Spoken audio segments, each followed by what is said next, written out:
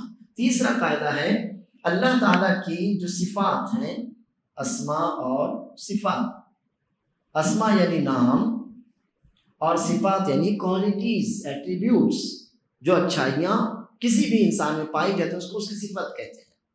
تو اللہ تعالیٰ کی صفات جو بھی اللہ عز و جل کی اچھائیاں اس نے ہمارے سامنے بیان کی نہیں بھی بیان کی، وہ سب اللہ تعالیٰ کی صفات ہیں۔ تو اللہ تعالیٰ کے جتنے بھی نام ہیں ان میں صفت پائی جاتی ہے، اللہ تعالیٰ کے جتنے بھی نام ہیں ان میں صفت پائی جاتی ہے، لیکن جتنی صفات ہیں ان سے اللہ کا نام نہیں رکھا جا سکتا۔ یہ قاعدہ سمجھ لیجیے، اللہ تعالیٰ کے جتنے بھی نام ہیں جیسے العزیز، الحکیم، العلیم، الغفور، الشکور، یہ سب اللہ عز و جل کے نام ہیں۔ تو جتنے بھی نام ہیں اللہ تعالیٰ کے ان میں اللہ تعالیٰ کی صفت کوئی کوالٹی پائی جاتی ہے۔ سمجھ میں آیا؟ یعنی وہ نام ایٹ اے ٹائم ناؤن بھی ہے اور کوالٹی بھی ہے، دونوں چیزیں۔ لیکن جو صرف صفت کی حیثیت سے آئی ہے ہم اس کو اللہ کا نام نہیں بنا سکتے۔ جو نام ہے تو وہ نام بھی ہے صفت بھی ہے، لیکن جو صفت ہے تو وہ صرف صفت ہے، ہم اس سے اللہ تعالیٰ کا نام نہیں نکال سکتے۔ مثال کے طور پر جیسے اب اللہ تعالیٰ کا نام ہے الرحمن الرحیم، یہ اللہ تعالیٰ کا نام، تو یہ ناؤن ہے کہ نہیں ہے؟ اور اسی کے ساتھ اس میں رحمت کی صفت ہے کہ نہیں ہے؟ رحمت ہے نا۔ اچھا، اللہ عز و جل کا نام مان لیتے ہیں غفار، غفور، تو اس میں کون سی صفت ہے؟ مغفرت ہے نا۔ غفار اور غفور میں کون سی صفت ہے؟ معاف کرنا، مغفرت کرنا ہے نا۔ ایسی اللہ تعالیٰ کا نام ہے عفو، اللہم انکا عفو، اللہ کا نام ہے عفو، تو اس میں کون سی صفت ہے؟ معاف کر دینا، یہ اللہ کی صفت ہے نا۔ اچھا، اسی طرح سے اللہ تعالیٰ کا نام ہے الحی القیوم، اللہ کا نام ہے نا اللہ لا الہ الا ہو الحی القیوم، حی یعنی زندہ، تو اس میں کون سی صفت ہے؟ حیات، یہ صفت ہے نا، ٹھیک ہے۔ ایسے اللہ تعالیٰ کا نام ہے العلی، ان اللہ علی کبیر، ٹھیک، تو العلی اللہ کا نام ہے، اس میں کون سی صفت ہے؟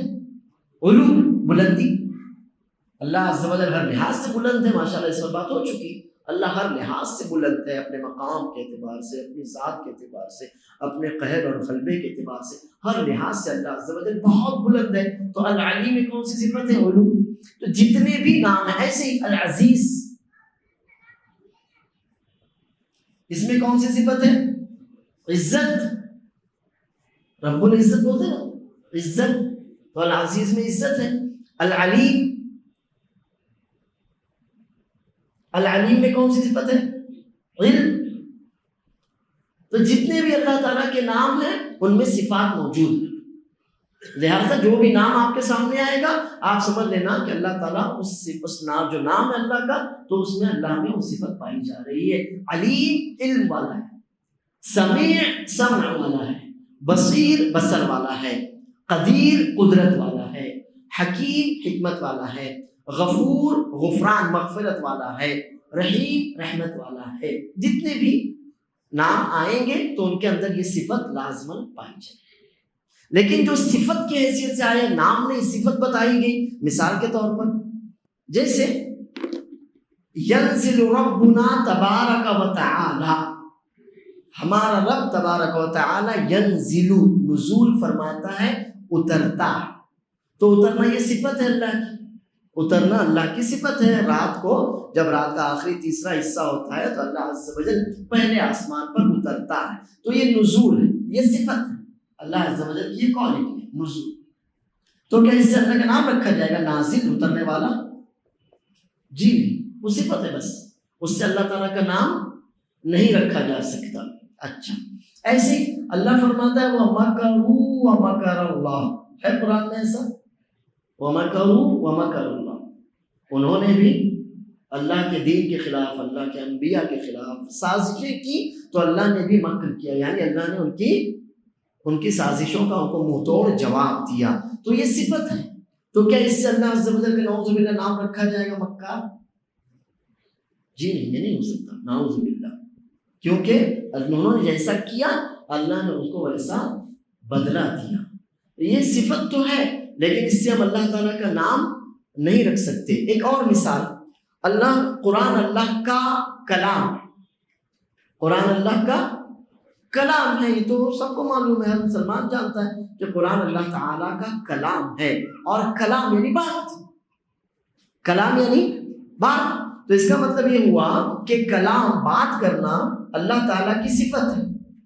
اللہ تعالیٰ بات کرتا ہے نا، تو بات کرنا اللہ تعالیٰ کی صفت ہے، لیکن کیا اس سے اللہ کا نام رکھ دیا جائے گا مکلم، بات کرنے والا؟ کیا اللہ کا نام یہ رکھ دیا جائے گا؟ جی نہیں، صفت ہے اللہ کی، اللہ کلام کرتا ہے، جب چاہے، جیسے چاہے، جس سے چاہے اللہ بات کرے۔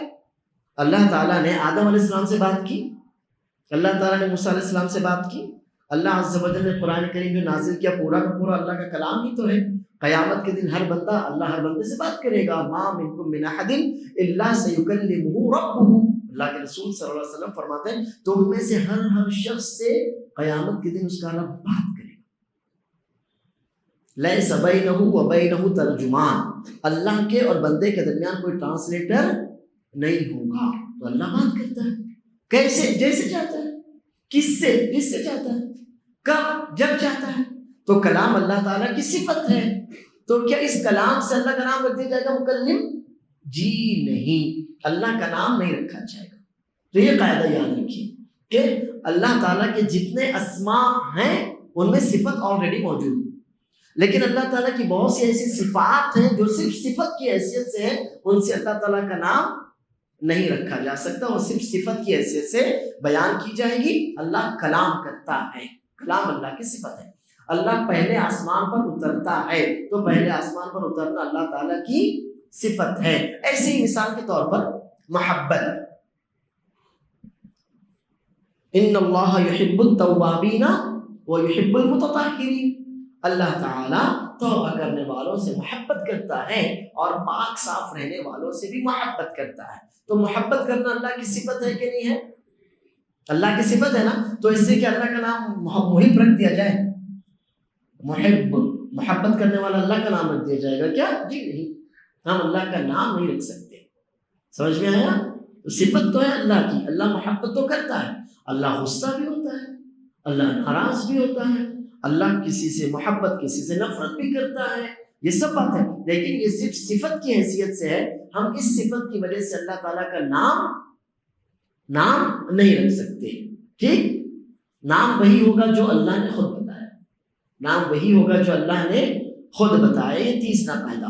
چوتھا قاعدہ ایسا ہے کہ اللہ عز و جل کے، جب ہم نے یہ قاعدہ مان لیا کہ اللہ تعالیٰ کے جتنے بھی اسماء ہیں سب حسنہ ہیں، جتنے بھی صفات ہیں سبحان اللہ، اللہ عز و جل ان میں بھی پاک ہے، بے عیب ہے۔ جب ہم نے یہ قاعدہ تسلیم کر لیا تو اب جان لیجئے کہ جتنی بھی ایسی باتیں آئی ہیں جیسے مکر کرنا، مثال کے طور پر اللہ نے فرمایا وَمَكَرُوا وَمَكَرَ اللَّهُ، مثال کے طور پر دھوکہ دینا، اللہ فرماتا ہے يُخَادِعُونَ اللَّهَ وَهُوَ خَادِعُهُمْ، یہ منافقین اللہ کو دھوکہ دیتے ہیں، نہیں بلکہ اللہ ان کو دھوکہ دے رہا ہے نا یہ کچھ باتیں، ٹھیک ہے؟ تو یہ جان لیجئے کہ ایسی جتنی بھی صفات آئی ہیں قرآن میں، یہ مقابلہ کے حساب سے آئی، جیسی کرنی ویسی بھرنی کے حساب سے۔ کس حساب سے ذکر کیا گیا ان کو؟ یعنی اللہ مکر نہیں کرتا مگر مکاری کا بدلہ دیتا ہے، اللہ دھوکہ نہیں دیتا لیکن دھوکے کا بدلہ دیتا ہے۔ تو یہ کسی بھی زبان میں جو محاورہ استعمال ہوتا ہے، جیسا کرو گے ویسا بھرو گے، ٹیٹ فار ٹیٹ، جیسے کو تیسا، جیسی کرنی ویسی بھرنی، ایسی استعمال ہوتا ہے نا۔ تو اسی قاعدے کے اعتبار سے وَمَكَرُوا وَمَكَرَ اللَّهُ يُخَادِعُونَ اللَّهَ وَهُوَ خَادِعُهُمْ، جیسا وہ کرتے ہیں ویسا وہ بھریں گے، اللہ ان کو ویسا بدلہ دے گا۔ تو جان لیجئے کہ ایسی جتنی بھی صفات آئی ہیں اللہ کے تعلق سے، ہم ڈائریکٹ ان کو اللہ کی طرف منسوب نہیں کر سکتے، کیونکہ مکر اچھی صفت ہے کیا؟ دھوکہ دینا اچھی صفت ہے کیا؟ جی نہیں، یہ بری صفات ہے۔ پھر اگر کوئی کہے تو اگر یہ بری صفت ہے تو اللہ نے کیوں کہا وَمَكَرَ اللَّهُ، اللہ نے مکر کیا، اللہ نے یہ کیوں کہا يُخَادِعُونَ اللَّهَ وَهُوَ خَادِعُهُمْ، اللہ تعالیٰ ان کو دھوکہ دے رہا ہے۔ تو آپ کیا کہیں گے؟ یہ مقابلہ یعنی ٹیٹ فار ٹیٹ کے اعتبار سے۔ کس اعتبار سے ہے؟ ٹیٹ فار ٹیٹ، جیسی کرنی ویسی بھرنی، یعنی جو جیسا جرم کرے گا اس کی سزا بھی ویسی ہی ہوگی۔ یہ جتنی بھی ایسی صفات آئی ہیں جو عیب کی صفات ہیں، مکر کرنا، خداع، دھوکہ دینا، جو بھی ہے، تو یہ صفات عیب کی صفات ہیں۔ کون سی صفات ہے یہ؟ عیب، اور اللہ تعالیٰ ہر عیب سے پاک ہے، سبحان اللہ۔ تو ہماری زندگی کا حصہ ہے، ہماری تسبیحات بھی تو سبحان اللہ سے ہی شروع ہوتی ہیں، تو سبحان اللہ یعنی اللہ تعالیٰ ہر عیب سے پاک ہے۔ سبحان الذی اسریٰ بعبدہ لیلا، تو یہ اللہ ہر عیب سے پاک ہے۔ جب اللہ ہر عیب سے پاک ہے تو اللہ نے کیوں کہا وَمَكَرُوا وَمَكَرَ اللَّهُ يُخَادِعُونَ اللَّهَ وَهُوَ خَادِعُهُمْ، تو ہم کہیں گے یہ مقابلے کے اعتبار سے ہے، یعنی محاورہ، ٹٹ فار ٹیٹ جیسی کرنی ویسی بھرنی، جیسا جرم ویسی اس کی سزا۔ کس اعتبار سے یہ جیسا جرم ویسی اس کی سزا، یعنی وہ اللہ کو دھوکہ دے رہے ہیں کیا؟ تو مطلب یہ کہ اللہ ان کو ان کے دھوکہ دینے کی سزا ضرور دے گا، اللہ کو دھوکہ نہیں دے سکتے۔ وہ اللہ کے خلاف مکر کر رہے ہیں کیا؟ تو یقیناً اللہ ان کو ان کے مکر کی سزا ضرور دے گا، یہ اس کا معنی ہوتا ہے۔ اور کوئی بھی عیب والی صفت، نقص والی صفت اللہ کی طرف منسوب نہیں کی جا سکتی۔ اسماء اور صفات کے تعلق سے قاعدے سمجھ میں آ گئے؟ اب ایک آخری بات اسی تعلق سے، وہ یہ ہے کہ اللہ تعالیٰ کے کتنے نام ہیں؟ اللہ تعالیٰ کے بہت سے نام ہیں، لیکن جو حدیث ہم نے پڑھی ہے اس میں ہے کہ اللہ کے رسول صلی اللہ علیہ وسلم فرماتے ہیں اِنَّ لِلَّهِ، اِنَّا نہیں ہے، اِنَّا زبر فتحہ، اِنَّ لِلَّهِ 99 اسما، بے شک اللہ تعالیٰ کے 99 نام ہیں، من احصاها دخل الجنہ، جو بھی ان ناموں کا احصاء کرے، یعنی انہیں یاد کر کے ان کے تقاضے کے مطابق عمل کرے۔ صرف یاد کر لینا کافی نہیں ہے کہ آپ نے 99 نام یاد کر لیے جنت میں چلے گئے آپ، نہیں، نام یاد کیجئے اور جو وہ صفات ہیں اپنے اندر پیدا کیجئے۔ جیسے اللہ تعالیٰ کا نام ہے جبار، جبار کے معنی کیا ہوتے ہیں؟ ہاں جی چلیے جبار کا معنی بتائیے جی۔ جبر کرنے والا یعنی کیا؟ ظلم، اور ہاں اور کسی کو معلوم؟ پکڑ، اور جبر کا مطلب ہوتا ہے، آپ تو حیران رہ جائیں گے، نقصان کی بھرپائی کرنے والے کو جبار کہتے ہیں۔ اور ہم اردو والوں نے سب بیڑا غرق کر دیا، سمجھے؟ اللہ عز و جل جبار ہے، کیا ظالم ہے؟ جبار جبر سے، اور جبر کا مطلب ہوتا ہے نقصان کی بھرپائی کرنا۔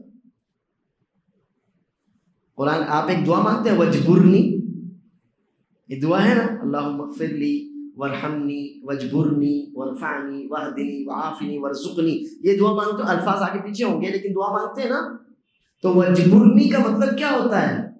مجھ پر جبر کر نہیں، مطلب میرے نقصان کی بھرپائی کر، میرے اندر جو کمیاں ہیں، جو خامیاں ہیں، اللہ تعالیٰ ان کمی اور خامیوں کو دور کر، یہ مطلب ہوتا ہے جبار کا۔ تو عبد الجبار، تو جبار اللہ کا نام ہے، معنی ہوا نقصان کی بھرپائی کرنے والا، کمی اور خامی کو دور کرنے والا، یہ ہوتا ہے جبار کا معنی۔ اب بات سمجھ میں آئی؟ تو یہ ہے اللہ عز و جل کا نام۔ اب مجھے پتا چلا کہ اللہ عز و جل جبار ہے، تو آپ کے بولنے کے حساب سے تو ظلم کروں گا میں، نعوذ باللہ، نہیں، مطلب میں دیکھوں گا کہ میرے اندر کوئی عیب ہے تو وہ اس عیب کو ختم کروں، میرے بھائی کا کوئی نقصان ہو گیا تو میں اس نقصان کی بھرپائی کروں، یہ ہے جبار۔